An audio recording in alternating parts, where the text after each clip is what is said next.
Hey folks, welcome back to Tech and More Tech. I'm Carlo, and in this video we're going to compare the Nest Audio, the Echo 4, and the new HomePod Mini.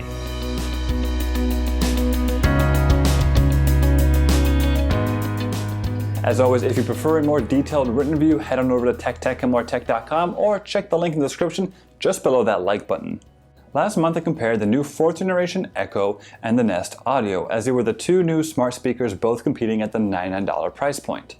If you only care about those two, then I recommend clicking over to read that comparison or watch that video, link in the description below. I have also reviewed them individually, so if you want more details about specifically the Nest Audio or specifically about the Echo 4, again, links in the description below. At the end of the comparison, I said that you were best off waiting to buy anything until the new HomePod Mini came out because it was likely to sound really good and is also competing at the same $99 price point. So in this comparison, we will revisit all the same talking points from the previous comparison and add the HomePod Mini into the mix. As usual, we'll start with the exterior design. They all have the same similar soft mesh fabric exteriors, but they each have done it in a different way. The Echo has the finest mesh and it's very soft, while the Nest Audio is a little bit coarser. And the HomePod Mini is also soft but very spaced out, as you can see. The Nest Audio also comes in the most amount of colors. You got chalk, charcoal, sage, sand, and sky, while the Echo comes in now 4 colors. You got white, black, blue, and now product red. The HomePod Mini is only available in white and space gray. Now the obvious difference between them all is, well, their size and shape. And to be honest, I was very surprised at the size of the HomePod Mini when it first arrived. I fully expected it to be closer to the size of the Echo when it's actually closer to the size of the Echo Dot. Unlike the Nest Audio and the Echo, the HomePod Mini has a non-detachable power cable that ends in a USB-C connector and is supplied with a 20-watt USB-C power brick. The Nest Audio and the Echo both have barrel port connections on the back that are connected directly to a wall plug. Honestly, I much prefer this approach because a power adapter and the cable is much easier and cheaper to replace than an entire HomePod should the cable get somehow damaged. The HomePod Mini is also the only one of these devices that has a screen, not that it really does much. This is where you can adjust the volume, play pause, and also invoke Siri. All it does is glow with a faint light when music is playing, and it kind of swirls around in colors when Siri is invoked. Other than that, it's just a nice reflective glass surface. The Echo, of course, has the 4 buttons on top that offer volume control, invoking Alex, and muting the microphones. The Nest Audio has 3 hidden capacitor buttons on the top of the device that change volume and play pause. It also has a dedicated mute toggle on the back of the device with 4 hidden LEDs in the front that light up whenever the microphones are toggled on or off, or the media controls are invoked. Though depending on where in your home you place any of these devices, it may be completely inconsequential to you as you might never actually use the physical controls for anything. Curiously, the HomePod Mini has no dedicated microphone toggle. You can either ask Siri to stop listening or you can toggle it in the Home app. Given Apple's aggressive stance on privacy, I guess they believe themselves to be very trustworthy in the public's opinion compared to that of the competitors. If you do decide to disable the microphones on the HomePod Mini, there's no visual indication. The Echo ring and mute button glows red when it's disabled on the Echo, and the Nest Audio LEDs light up in orange to indicate that their microphones have been turned on, whereas the HomePod has nothing. The Echo and the Echo Dot is still the only device that has a 3.5mm aux jack on the back for audio input and output, so if that's important to you, your choice is rather limited. As for the interior hardware, aka the speakers, these all have new fresh designs. The Nest Audio has a 3-inch woofer and a 19mm tweeter, while the Echo also has a 3-inch woofer but 2 20mm tweeters. The HomePod Mini has a different design altogether. It has a single driver in the middle with 2 passive radiators that help with the bass. Apple doesn't specify the dimensions of the speaker components anywhere though. The Nest Audio and Echo are both designed to be directional with their audio, but the HomePod Mini still has a 360-degree audio design to it, so no matter which side you're facing, you will hear the music all the same. This is great if you plan on putting it in the middle of the room, but I suspect most people will put it on some sort of bookshelf or console table with a wall right behind it, in which case it won't make any difference. It is curious that all of these smart speakers have different amounts of far-field microphones to hear your voice. Nest Audio has 3, HomePod Mini has 4, and the Echo has 6 apparently. In testing, the Nest Audio was able to hear my command at full volume from across the room, but wasn't able to recognize my voice, meaning it could only give me generic answers and nothing personal. The Echo, on the other hand, could recognize my voice at full volume from across the room, as could the HomePod Mini. Granted, the HomePod Mini max volume is lower than the other two speakers, but functionally it worked as it was supposed to. In terms of audio quality, when I compared the Nest and the Echo, I concluded there was no clear winner, which is ultimately good because it means that they were both great sounding speakers.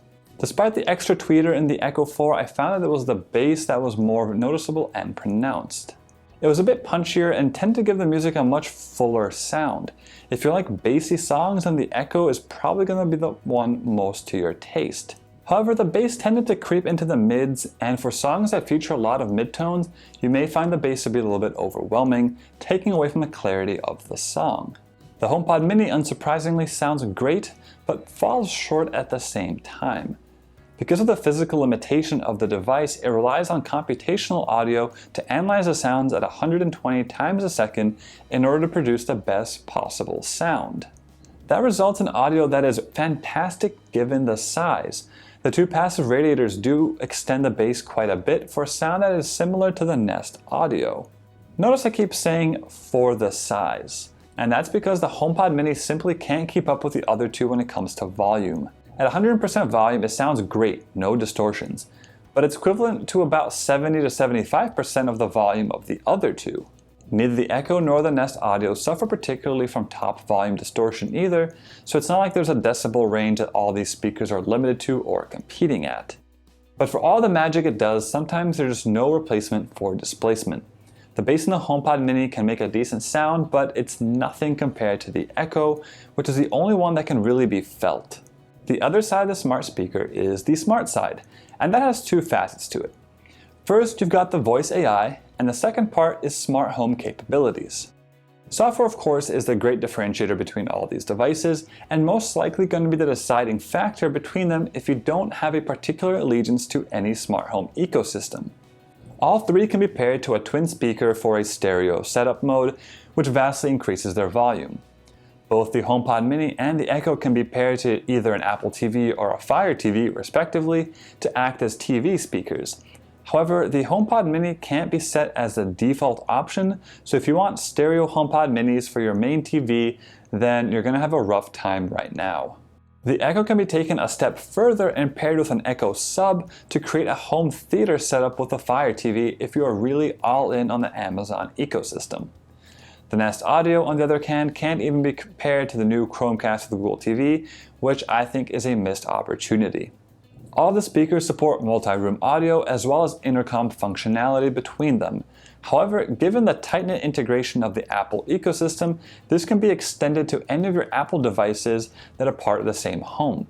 Meaning I can send intercoms from my Apple Watch to my HomePod, and from a HomePod to my wife's phone, and even to CarPlay. One unique feature that the HomePod has is the ability to transfer music from one device to another. If you have an iPhone 11 or 12, you can simply hold your phone up to the HomePod and it will transfer the music over using the built-in U1 chip. Then there's the voice assistants, Siri, Alex, and Google Assistant. We all know that Google Assistant is the best general knowledge assistant out of the three. If you love asking it random questions, it will most likely be the one to give you the right answer. Alexa is pretty close behind with a growing knowledge and skill set, but less integration with most people's lives outside of the house. And Siri, bless her heart, tries so hard to keep up. If you're all in on the Apple ecosystem, you may not mind Siri as much, but there's no question that it is the least capable. In its defense, if we look at 80% of use cases, Siri holds up just fine. Things like setting timers, sending messages, setting up calendar events, and playing music is pretty much on par with Alex or Google. Siri on HomePod Mini is limited in terms of what music it can play though, which is going to be a huge turnoff for a lot of people, mainly the lack of native Spotify support. It was apparently up to Spotify to enable the compatibility, but at the time of this review, it wasn't there. What's extra dumb is that you can have Siri on your iPhone play music on Spotify, and then you can ask Siri on your iPhone to transfer that music to your HomePod Mini. But if you ask Siri on the HomePod Mini to play music on Spotify, it will just tell you that the app doesn't support that function yet. Why? When it comes to smart home capabilities though, that's where things get a little less discernible from the outside. Many people directly tie in the voice assistant capabilities with smart home capabilities when in fact they are not quite as correlated as one may think. Without going into a deep dive into each ecosystem individually, I'll summarize the ecosystem capacities and then tie in how each smart speaker fits into things. Firstly, Amazon Alexa has the widest array of compatible smart home devices, followed closely by Google Assistant and lastly by HomeKit. However, this is certainly a case of quantity versus quality. Many of the higher quality smart home devices tend to be compatible with all three ecosystems, and for those that are limited to a particular one, there are often similar competitors in the other ecosystems. A notable exception right now for HomeKit are doorbell cameras, which are slowly starting to come out, whereas Ring and Nest Hello have been out for years. Just about every other product category from smart lighting to sensors can be had among all three ecosystems. The second aspect to a robust smart home ecosystem is automation control. This is where you can set up your smart home devices to automatically do things when a certain event occurs, like your lights turning on when you come home from the evening, or sending you a message when the washing machine gets done. In this respect, Google is at the bottom of the list. Their app is easily the worst, and then automation control is honestly terrible. Alexa has a decent app, and automation control is decently robust with a good amount of actions available. It can send messages, emails, and more. However, there aren't enough trigger options in my opinion. HomeKit, in my opinion, easily takes the smart home control cake.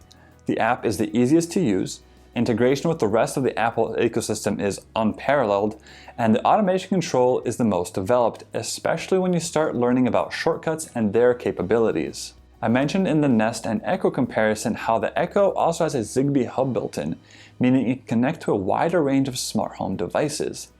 The implementation was okay, but I don't feel like it was ready for the mainstream use cases quite yet, but it was definitely a positive outlook on things. HomePod Mini goes down a similar route, where it has a Thread hub built in. Thread is similar to Zigbee in that it's a low power and low latency communication protocol specifically designed for the Internet of Things smart home devices. Only time will tell if this is going to end up being the standard that unites us all, but considering that Google and Apple are both backing it, it stands a pretty good chance.